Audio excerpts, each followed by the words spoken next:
హిందూ ఉత్సవ సమితి ఆధ్వర్యంలో కోలాహలంగా హనుమాన్ శోభాయాత్ర భారీగా పాల్గొన్న హనుమాన్ స్వాములు మంచిర్యాల జిల్లా లక్షటిపేట మున్సిపాలిటీ పరిధిలోని వాసవి కన్యకా పరమేశ్వరి ఆలయం నుండి ప్రారంభమైన హనుమాన్ శోభాయాత్ర పాల్గొన్న బీజేపీ మాజీ జిల్లా అధ్యక్షుడు రఘునాథరావు, హనుమాన్ భక్తులు, ఉత్సవ సమితి సభ్యులు. ఈ సందర్భంగా రఘునాథరావు మాట్లాడుతూ హిందూ ఉత్సవ సమితి ఆధ్వర్యంలో జరిగిన శోభయాత్ర కన్యకా పరమేశ్వరి ఆలయం నుండి ప్రారంభమై అంగడి బజార్లో ఉన్న హనుమాన్ ఆలయం వద్ద ముగిసింది. హిందువులందరూ సంఘటితమై హిందూ ధర్మం కోసం పాటుపడాలని పిలుపునిచ్చారు.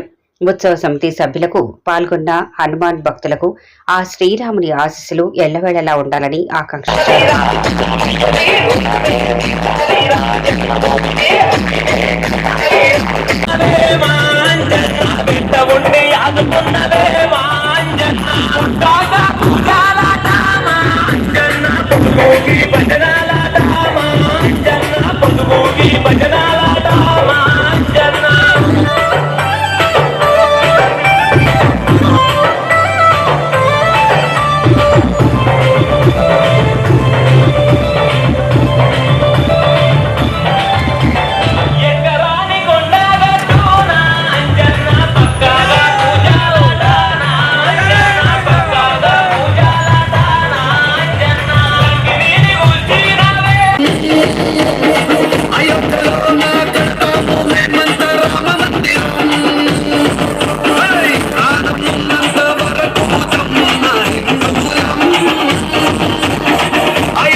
వరకు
వారు కూర్చోవాలని కోరుతున్నాం.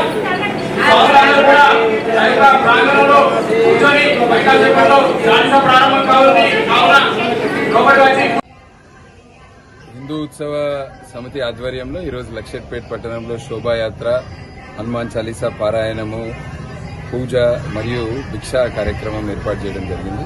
దీంట్లో లక్షట్పేట్ మండలము, లక్షట్పేట్ పట్టణంలోని వివిధ గ్రామాల నుంచి యువకులందరూ కూడా పెద్ద ఎత్తున దీంట్లో పాల్గొన్నారు. గత కొన్ని రోజుల నుంచి మనం చూస్తే అన్ని గ్రామాలలో కూడా యువకులందరూ కూడా ఈసారి హనుమాన్ దీక్ష తీసుకొని పెద్ద ఎత్తున, అంటే మనం ఏ గ్రామానికి పోయినా ఒక పండుగ వాతావరణం, ఈ నవరాత్రులల్లా ఒక పండుగ వాతావరణంలో ఎక్కడ పోయినా జై శ్రీరామ్, జై హనుమాన్ అంటూ వినబడుతుంది.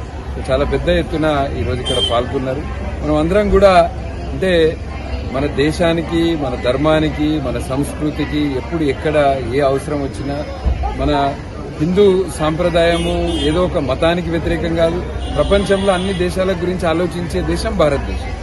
ప్రపంచం మొత్తం గురించి ఆలోచించే ధర్మం మన హిందూ ధర్మం. మనం వసుదైవ కుటుంబకం అంటాం.